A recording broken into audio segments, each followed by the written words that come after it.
What's up, ladies and gentlemen? My name is Clockwolf. Oh! And welcome to my review for Katamari Damacy, a game that was published by Bandai Namco Entertainment and developed by Monkeycraft and its famous designer Keita Takahashi. Released on the PlayStation 2 on March 18, 2004. It was later remastered on the Unity engine for newer systems under the title Katamari Damacy REROLL, which is now available on the PlayStation 4, Xbox One, Nintendo Switch, and PC Steam. I will be talking about the re-rolled version for this video because it's the most readily available version of the game. This video will avoid spoiling the story too much, even though it's a simplistic game with very little story to begin with.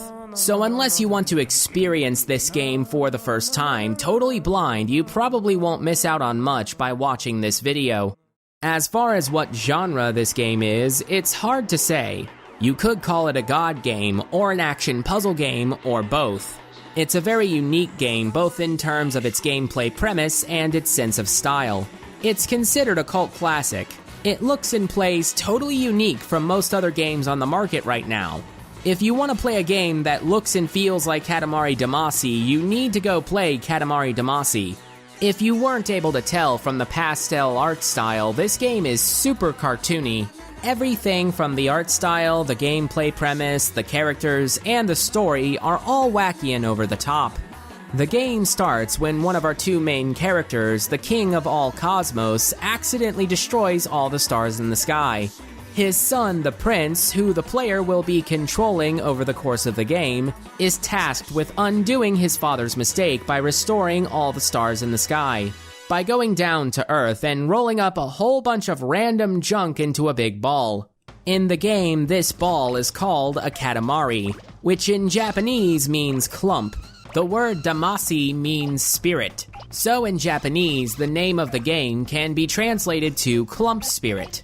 Each time the king sends you down to Earth, you'll be expected to get the Katamari to a certain size by rolling up as much stuff as you can within a certain time limit. As you play more levels, the things you roll up into your Katamari will get noticeably bigger as the king demands that you make the Katamari larger and larger. At first, you'll be rolling up small things like erasers, thumbtacks, and batteries.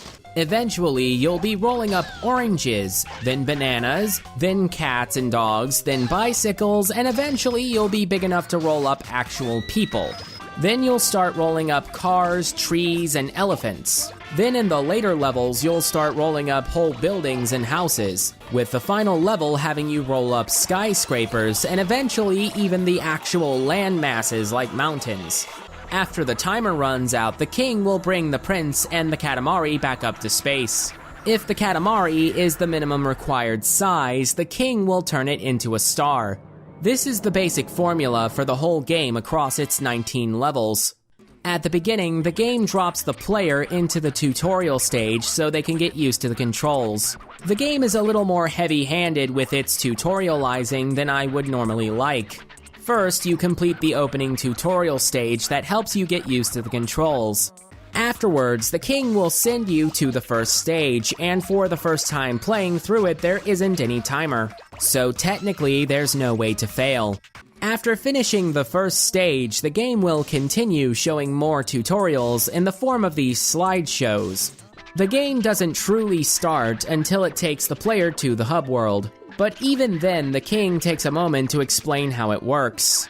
You go there to access the options menus, save the game, select the next level you want to do, and etc.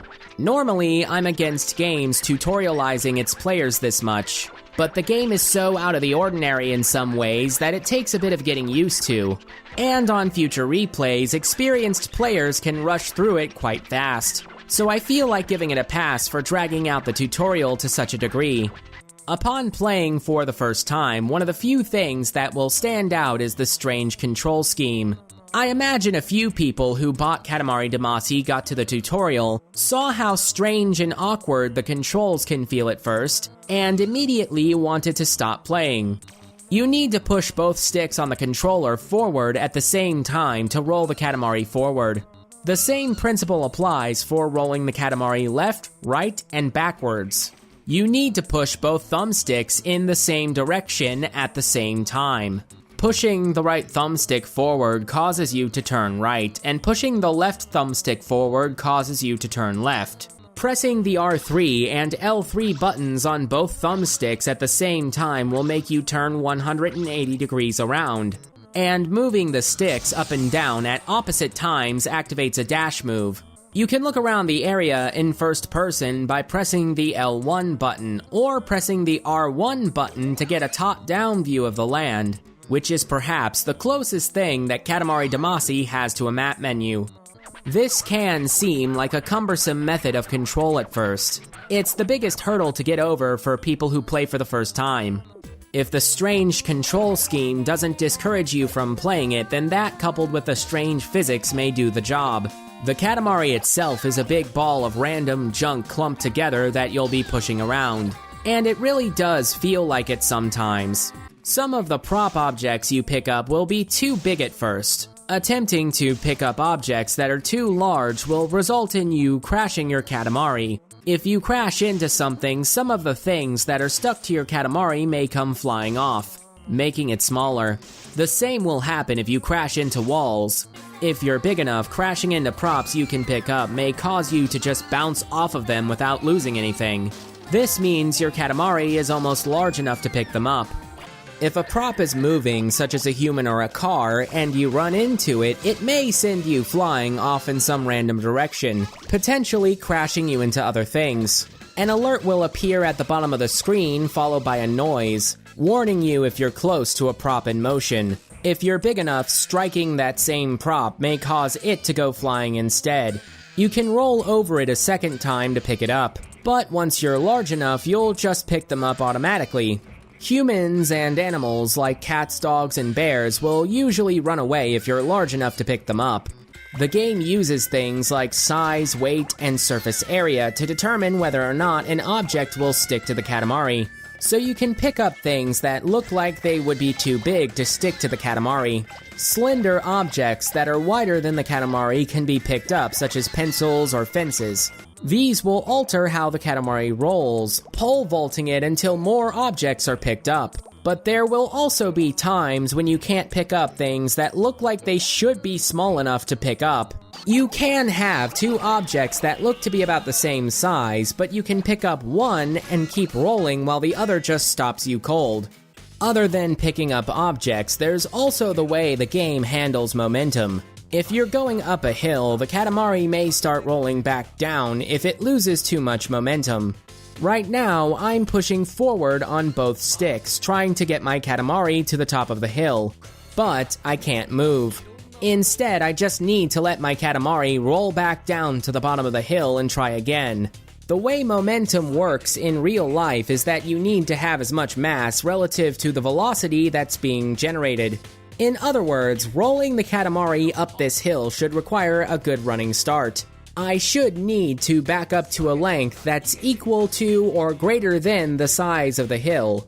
But no, this tiny running start is somehow enough to get me to the top of this hill. And it's not like the prince could have pushed it up the hill himself because he wasn't able to push it up the hill earlier. So it must have been the momentum of that running start. But that running start didn't look or feel like it should have been anywhere near large enough to get to the top of that hill. Also, as you pick things up, the Katamari will get larger, but the set speed at which you move will never change. It feels like you're moving around faster as you get bigger, but that's because the Katamari is getting larger while the size of the arena stays the same. If the prince is super strong and that's how he's pushing around the Katamari, then he should be able to go much faster without anything stuck to it. Because a Katamari that has cheese and thumbtacks stuck to it should be easier to roll around than one with cars and houses stuck to it. But the prince seems to put an equal amount of effort in pushing a Katamari around that has nothing on it and a Katamari that has a whole city stuck to it. There are a few times when the Katamari will get stuck on some part of the environment for a few seconds. Not just on hills, there will be times you'll get stuck between two or more props that you can't pick up yet. Turning and dashing might not do anything to free you. All you can do is struggle for a few seconds while enough things break off the Katamari to make it small enough so you can get free. You can also climb over ledges by pushing the Katamari into them, provided that the ledge isn't taller than the Katamari. Even if bumping into it makes you crash at first, if you push the Katamari into the ledge constantly, you may be able to get over it. But this can suffer from the same sort of issue that picking up objects can. The bigger the Katamari gets, the smaller the ledge will get relative to it. But sometimes the ledge will still be acting as a wall when it looks short enough to climb. You try to push the Katamari over a ledge and it just won't budge. There have even been a few times when I crashed my Katamari into tiny ledges that were practically like the slump between a road and a sidewalk. The physics in Katamari Damacy obviously aren't realistic, but they do have some rules attached to them that don't always feel consistent and aren't really explained properly, even with all the tutorials. Players will just need to learn them by playing the game and getting a feel for it. That combined with the controls makes for an experience that can feel clunky and frustrating at first. Judging from the online reviews, some people saw the cartoony graphics and the colorful art style and assumed that this was a game for small children. So they got it thinking that it would be easy to get to grips with, like Minecraft or Spyro. Then they saw the learning curve with the strange control scheme and how weird and inconsistent the physics can be, and assumed that the game was bad because of these things. Why would you make a game for tiny baby people with controls that feel so clunky and awkward? You can select a different control scheme in the options menu, but on the PS4, the so-called simplified control scheme doesn't allow you to quick turn for some reason, which is an immensely useful ability. On PC, you can remap the buttons in the options menu, but yeah, good luck figuring that out. For me, the base control scheme became second nature when I got used to it. The reason the game's control scheme is like this is to emphasize that the player isn't controlling the Katamari directly. The player controls the prince, who in turn pushes and steers the Katamari. That's why you're using the two controller sticks to push the Katamari forward. The same way the prince is using his two arms to do the same thing. Turning has the prince walk around the Katamari, and doing a quick turn has the prince hop over to the other side of the Katamari. The prince is really small, so eventually the Katamari will get so big you won't even be able to see him anymore, since the camera needs to pan out farther so you can see where you're going.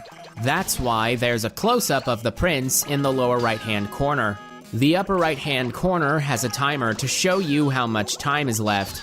The upper left-hand corner shows how big your Katamari is and how much bigger you need to make it before reaching your target size. Even when you reach your target size, the game will allow you to keep rolling things up until the timer runs out.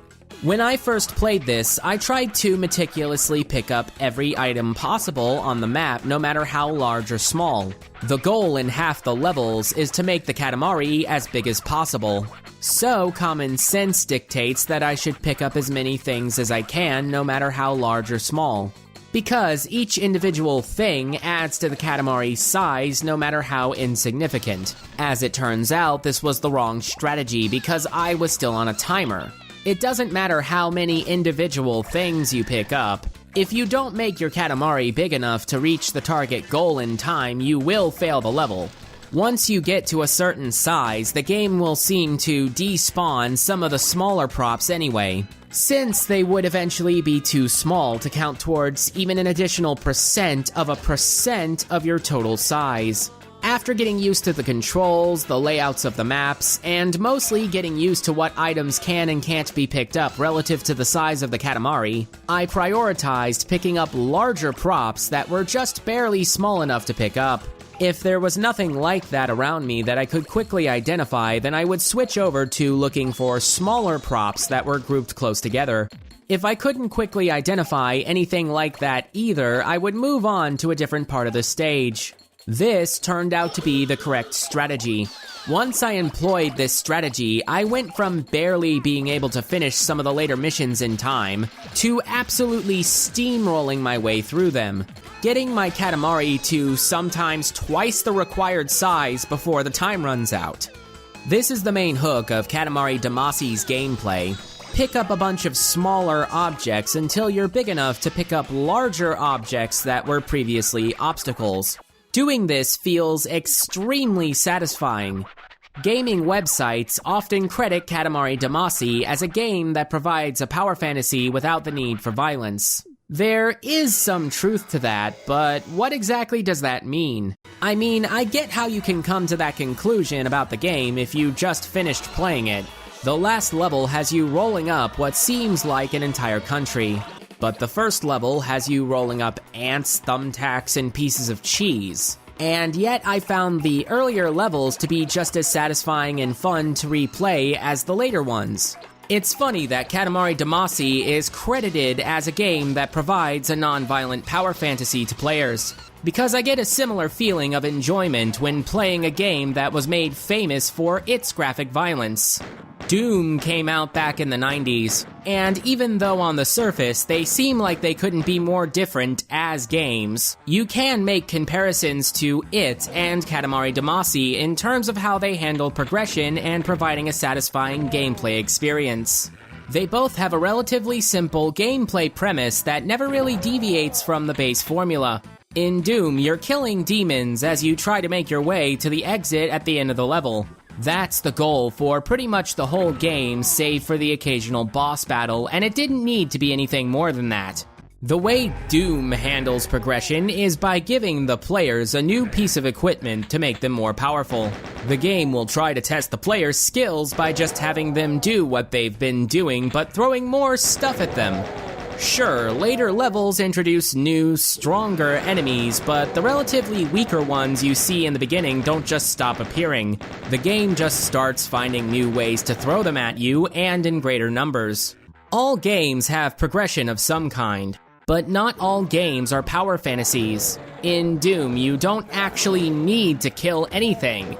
If you run past all the enemies and straight to the exit, you'll still be making progress, which is something speedrunners do all the time.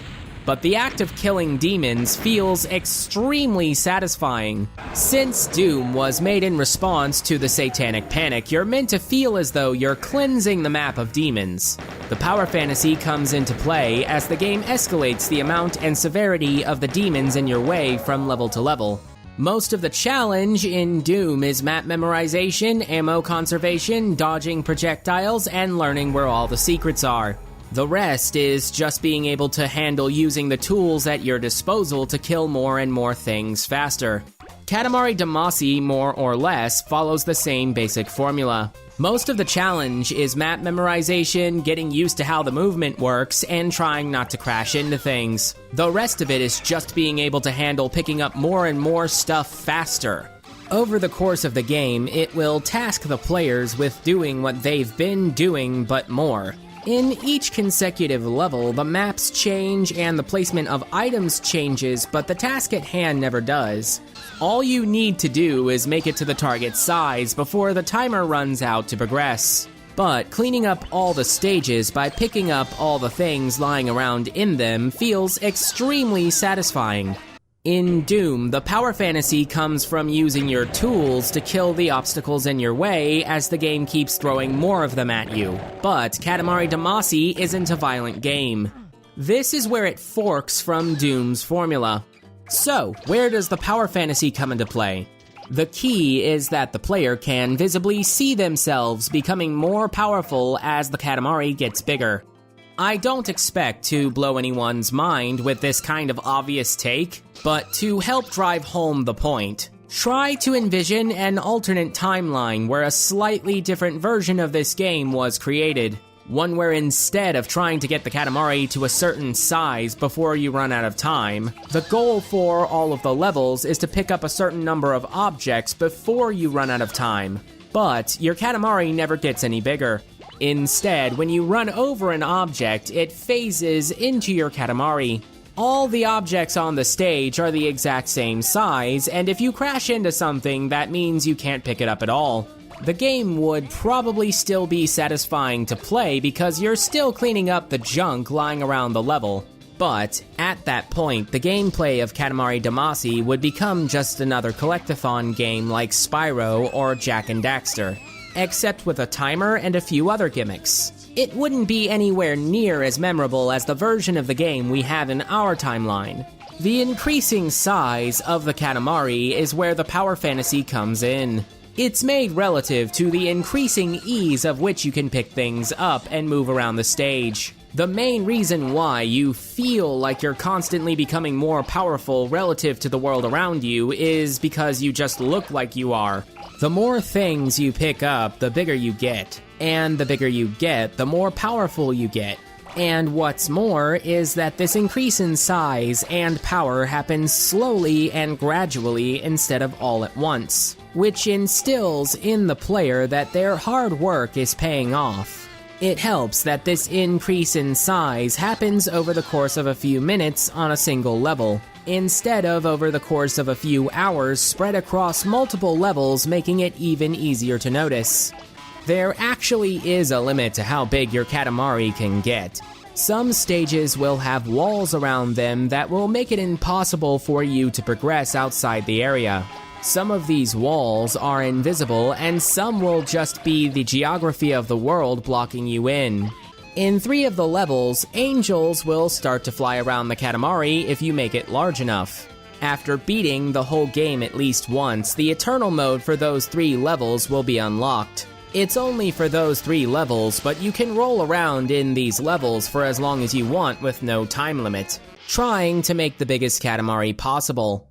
But even without a timer, there is a theoretical limit to how big you can make your Katamari, since you can't make it any bigger if you pick up every prop within the confines of the level. Some of the maps you're on will repeat from level to level. The 3 main locations you'll see when playing will be the house and the 2 towns, the Takeda Residence, Pigeon Town, and Urchin Town. In the last mission, you can actually see that all these locations are actually connected across a large world. When you're asked to make the moon in the last mission, you'll start picking up land masses such as mountains. You seem to be picking up the entire country. While you're rolling around trying to create the moon, you'll see a stadium, a port, a few cities, and several other locations, none of which see much use in any other part of the game. Some of these levels could have been set in some of these other locations, instead of reusing the same 3 locations over and over for most of the game. It is satisfying that during the first mission you're picking up game pieces off the floor of a house, but in the later missions you can pick up the whole house as well as the land it's built on. But there doesn't seem to be any good reason why some of these other areas couldn't have seen any additional use. It's not all bad, because at least the objects in each of the locations will be rearranged from level to level, and the stages themselves will open up a bit more, changing the flow of the maps across all 19 levels. The Takeda Residence is used in 5 levels: Star 1, Star 2, Star 4, Constellation Cancer, and Constellation Cygnus. Pigeon Town is used in 7 levels: Star 3, Star 5, Star 8, Constellation Corona Borealis, Constellation Pisces, Constellation Ursa Major, and Constellation Virgo. The remaining 7 levels take place in or start in Urchin Town: Star 6, Star 7, Star 9, Constellation Gemini, and Constellation Tardis, as well as making the North Star and making the Moon. Star 1 has you rolling inside one room of the Takeda Residence. Star 2 has you rolling around the same room and the backyard, and Star 4 has you rolling around the entire house. This is how it is for all the levels in the game. The same maps will be more expansive in future levels by opening up more areas to the player. Some maps will actually have some areas separated into multiple different levels. The level where you collect fish to make the Pisces constellation is actually on the same map you go for Star 3. Both levels take place in Pigeon Town. They just take place in different parts of it. Players probably wouldn't even realize they're connected until Star 8, where they'll be rolling up the whole town. Half the levels in the game are about making your Katamari as big as possible. The other half of the levels have you remaking the constellations by picking up specific items in a level. You need to pick up as many of them as you can before the timer runs out. At the end of the level, the player can see what % of those items they picked up. To make the constellation Cancer, you need to roll up as many crabs as you can. To make Cygnus, you need to roll up as many swans as you can. For Pisces, you need to collect fish, and etc. The constellation levels can provide a nice twist on the game formula, but a lot of them suffer from either lackluster execution or not doing enough to make that big of a difference from the star levels. Cancer, Cygnus, Pisces, and Virgo all have the players picking up a set amount of specific items. In the star levels, it's not about how many individual objects you pick up. It's about how big you make your Katamari. In the constellation levels, however, it's all about how many objects you pick up. But to keep it from feeling too much like a collectathon game on a timer, you're picking up objects with a specific theme. Cygnus is probably the most straightforward one, and it also best represents most of the constellation stages, both the good and the bad. In Cygnus, you're collecting swans, specifically swans in unhatched eggs. Not all eggs will have swans in them, and you won't know which ones do until after you pick them up. So you may as well prioritize picking up every single egg that you can.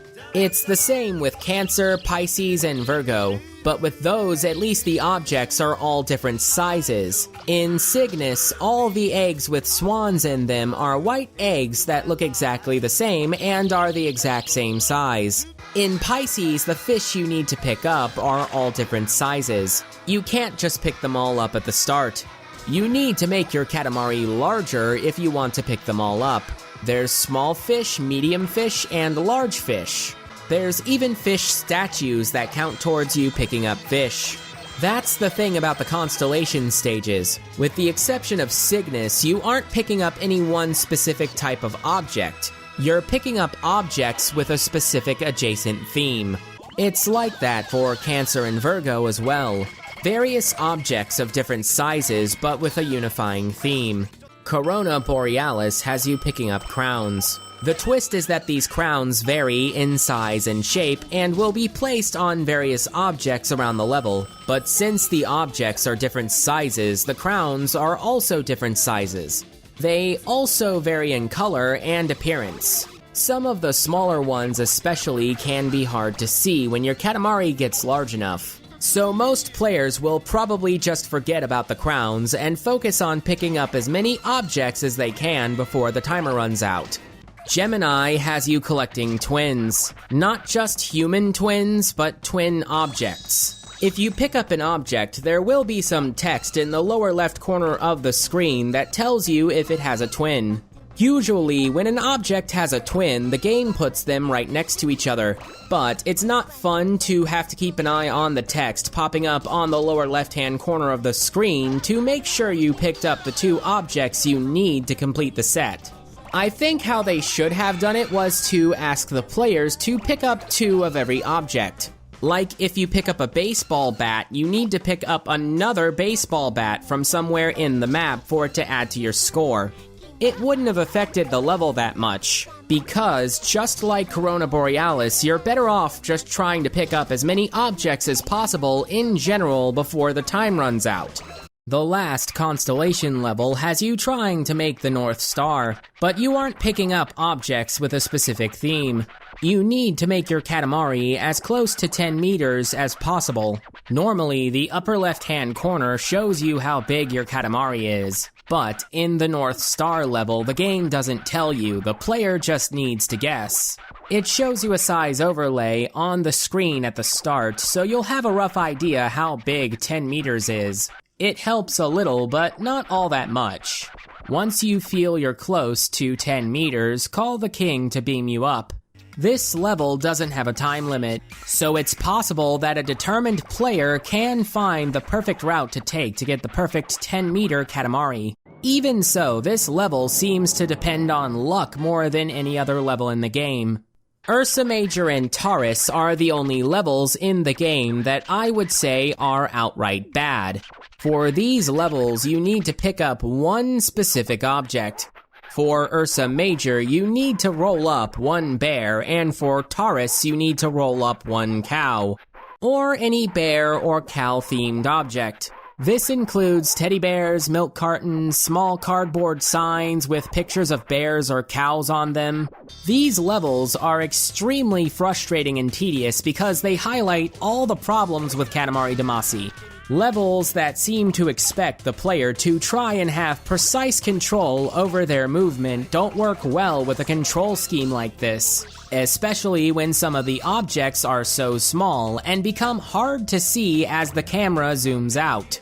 Some others are dangling in the air and are only reachable when the Katamari reaches a certain size.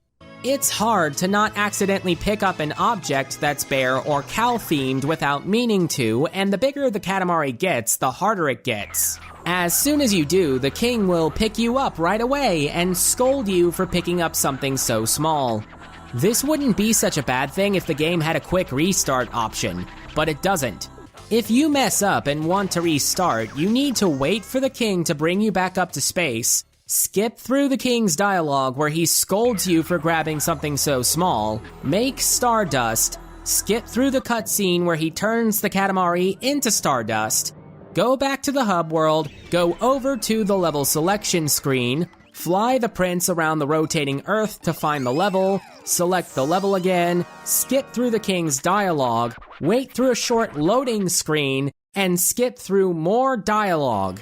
If there was a quick restart option, then Ursa Major and Taurus wouldn't really be all that bad. But the lack of one is the killing blow as far as I'm concerned. These levels take too long to try again for how easy it is to make a fatal mistake on them.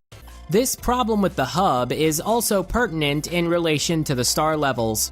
At least the constellation levels have their own unique icons on the level selection screen that make them stand out. Each constellation level has a cube icon with a picture of the prop the players are supposed to pick up, making them easy to identify.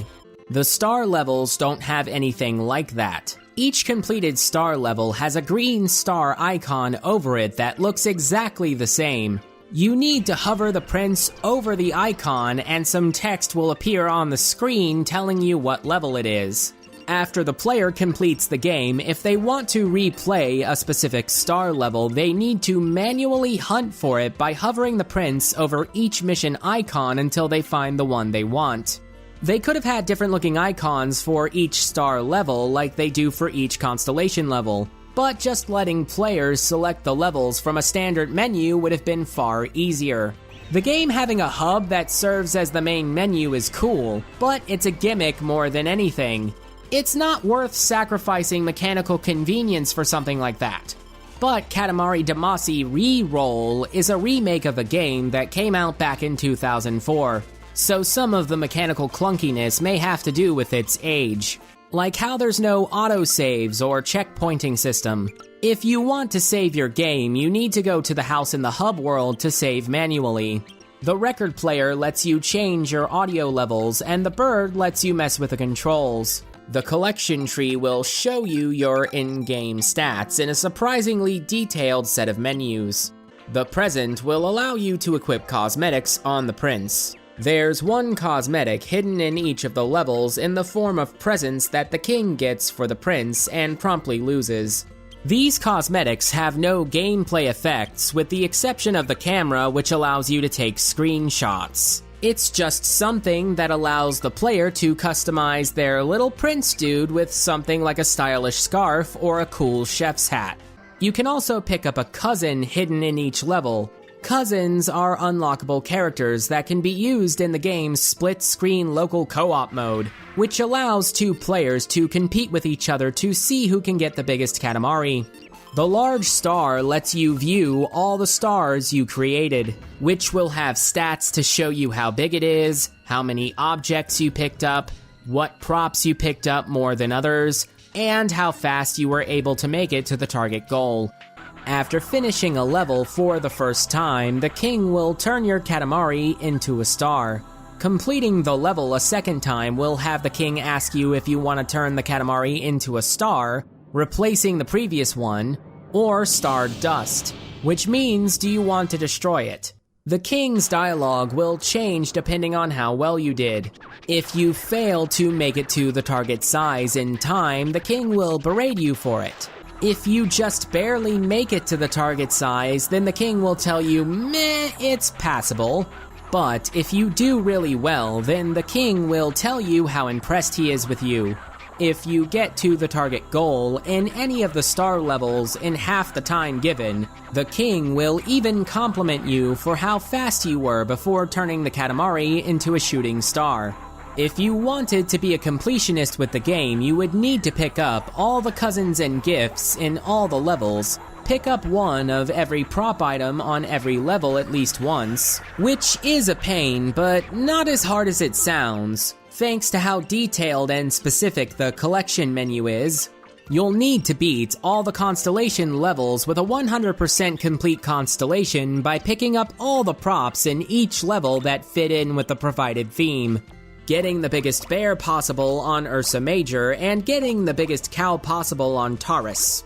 Get the North Star Katamari to a perfect 10 meter by 10 meter size. Unlock the Eternal stages for Star 4, Star 8, and make the moon. Get the highest amount of praise possible from the king, and get all shooting stars on all the star levels. You could try and beat your previous high score in each level. The number at the end of the level that shows how big your Katamari is and how fast you made it to the target size is the game's score system. The king will sometimes say things like, "Next time we want to see an even bigger Katamari." The scoring system combined with the king's dialogue seem to be practically begging the player to replay the levels to see if they can do better. The idea of trying to beat your own previous score seems to fit right into a game like this. The objects placed around all the levels look like they were placed randomly, but that was done by developers. There's no randomly generated object placement going on behind the scenes. There's a limit to how big your Katamari can get because there's a limited amount of objects placed around each level. So that means there is technically a maximum allotted size for each level. So it is theoretically possible to get a perfect score in terms of size, where the Katamari physically can't get any bigger because you've picked up every object in the level that can be picked up. It's not hard to imagine some dedicated player out there may have already achieved this on the Eternal stages. At that point, the player will have achieved a perfect score in terms of size. So from there, the task of truly mastering each and every level for a player would entail getting a perfect score in terms of size in the level they're playing on as fast as possible. This is to say, if speedrunning is your thing, then you may get many more hours of enjoyment out of this game than you would otherwise. If speedrunning isn't your thing, however, there's not a lot of motivation to keep playing once you collect all the things and make the king as happy as possible with your performance in every level. Technically, this sentiment is true with just about every game. You can still continue to play for the sake of the fun and satisfying gameplay, but there are a few things here that could put a damper on that. First off, the obvious is that in Katamari Damacy, you're almost always on a timer, which of course means racing against the clock is a core part of progression. If you don't try to beat the stage as fast as possible, you'll need to either turn your Katamari into stardust, thus manually deleting all the progress you just made for that playthrough, or overwrite your previous score with a potentially lower number, neither of which are particularly satisfying to see. Secondly is that Katamari Damacy only has 3 save slots, and there's no quick saving or autosave system either. Plus, there's also no way to quickly restart a stage if you make a mistake. Because of all these mechanical inconveniences, I honestly can't see most players trying to speedrun this game. I think only super hardcore fans of either Katamari games or speedrunning or both would even bother trying. I don't think the developers made this game with the idea of appealing to the speedrunning community. According to Keita Takahashi, he created Katamari Damacy because he wanted to make a game that prioritized being fun and enjoyable over challenging its players, which is probably why the parts that incentivize the player to challenge themselves through speedrunning aren't as well fleshed out as they arguably could have been. It just wasn't their main priority. But still, the way it's designed would probably make it appeal more to that particular crowd. This isn't to say that you shouldn't buy this game if you don't care about speedrunning. I didn't care about it very much here. I didn't even bother doing a completionist run of it. But I still felt as though I got more than my money's worth by the time I was done, which I'm pretty sure is what the developers were striving for anyway. In an interview, Takahashi said that the team behind Katamari Damacy had 4 principles in mind when designing the game: enjoyment, humor, novelty, and ease of understanding. I'm happy to say that these design principles were well met. The game looks good, it sounds good, and it feels good to play once you get used to how it controls. The basic gameplay premise is easy to understand just from looking at screenshots in spite of how novel it is and how wacky everything looks.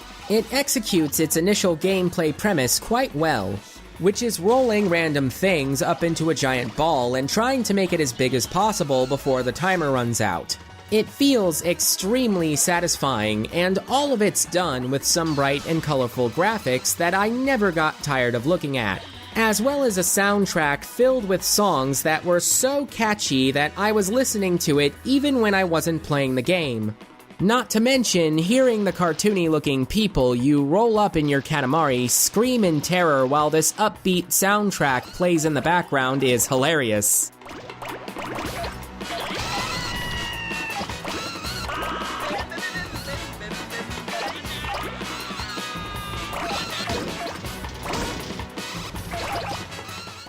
If we wanted, we could try and look past the cartoony layer on the surface and maybe find a deeper meaning behind the game and its story. The story itself is very straightforward on the surface, consisting of 2 narrative threads. One is about the king and the prince trying to rebuild the sky, and the other is about this family on Earth who are just trying to live their lives while all this nonsense is happening around them.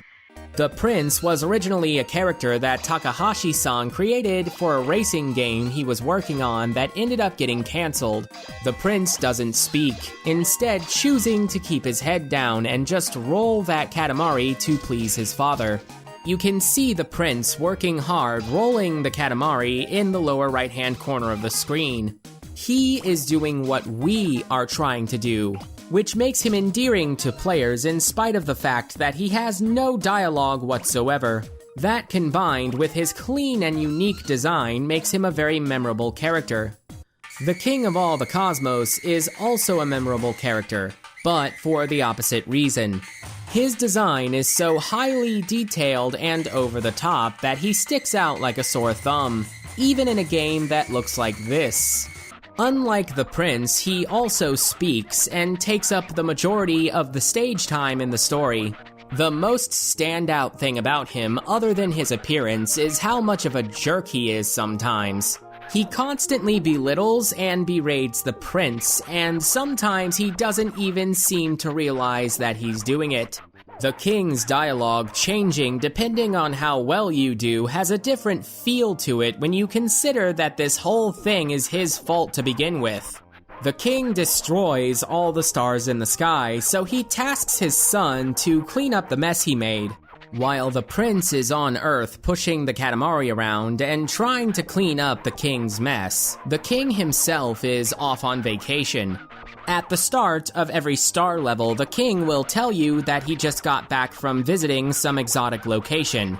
He knows he shouldn't leave all the hard work to the prince, so he does help you out a little. But whenever he does, it's always because he's afraid of looking like a deadbeat dad and wants to keep up appearances. He gets the prince gifts while vacationing on Earth, but he always loses them and tells you to go get them. When the game is over and the sky is done, he tells you how exhausted he is from boredom. While you're literally picking up typhoons and mountains, the king is just sitting there, bored out of his mind from watching the prince do all the hard work. Keita Takahashi apparently had some trouble getting the higher-ups at Bandai Namco to agree to let him make his own game, because he wasn't a programmer, he was an art director. But eventually, they gave him a small budget to make it, and he scraped together a team to help him out.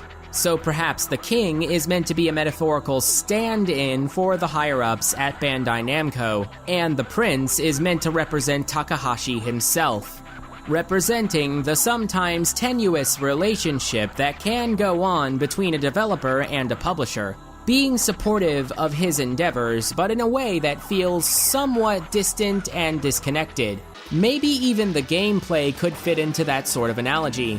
After all, taking a bunch of random junk and clumping it together to somehow make something amazing isn't a bad analogy for making a fun and functioning computer game. If Takahashi really is as much of an auteur as people seem to think he is, then the only person who can tell us what Katamari Damacy is really about is the man himself. The rest of us can only speculate. I'm not going to get too far into it here, but in an interview he said that his games are both silly and serious because his games are like him. They have layers, and each layer has a different perspective. The most interesting thing about Katamari Damacy isn't the story, or the characters, or the art, or the gameplay, or even the soundtrack. It's the fact that all of these things are brought together to create something with its own distinct personality. You can try to peel back the layers of the wacky story and characters if you want, but just taking it at its funny and charming face value is still satisfying enough. The story itself is rounded out by ending in a way that's just as simple as the rest of it appears to be on the surface, while also giving the players who want to read more into it a bit more to ponder. Having you make the moon by rolling up an entire country is climactic enough for the final level, and having you roll up the globe during the end credits is a nice note to end the game on.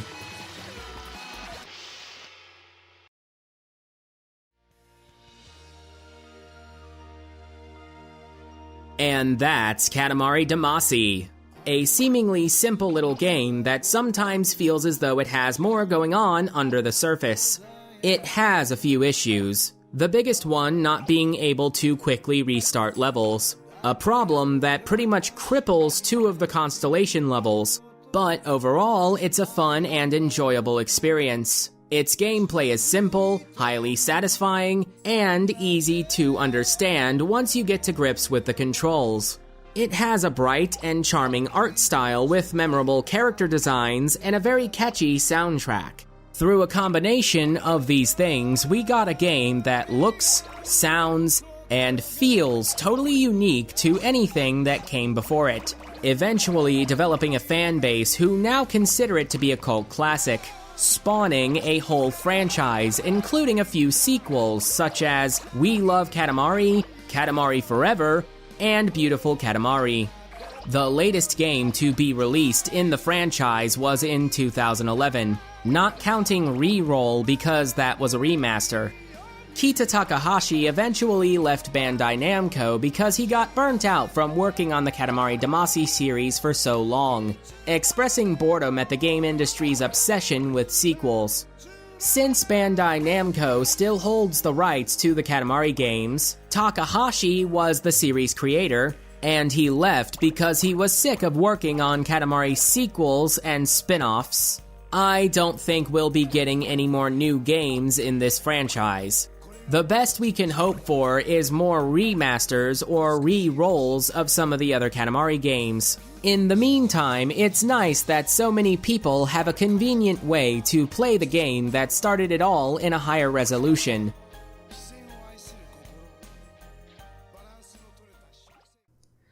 Na na na na na na na na na Katamari Damacy. I've been humming that to myself a lot.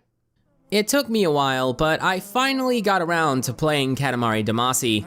Apparently some people pronounce it Katamari Damacy, but I'm just pronouncing it Katamari Damacy. Speaking of mispronunciations, a couple of times when I was talking about the constellations, I would say Taurus. When I was recording, I had trouble saying that instead of TARDIS, as in the TARDIS from Doctor Who. I used to watch a lot of that when I was younger, okay? Anyway, yeah, I'm late to the party on Katamari Damacy because when I was a kid, I didn't play it because the art made me assume it was a baby game. I was like, no, I'm not playing that. That's a baby game. I'm playing adult games like Grand Theft Auto and Doom.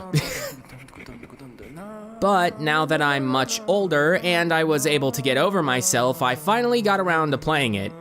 My next couple of YouTube videos are probably going to be short-form game reviews to sort of help me get back into the swing of things after being gone for over a year. It's gonna be refreshing to have some videos that are under an hour long after that monster that I uploaded last time. So I'm gonna go ahead and keep this in segment short and get to work on the next video I wanna make. And I will see you all in, I wanna say, another month or so. Anyway, thank you all for watching. Oh! If you like this video, make sure to like, comment, and subscribe, and I will see you all in the next video.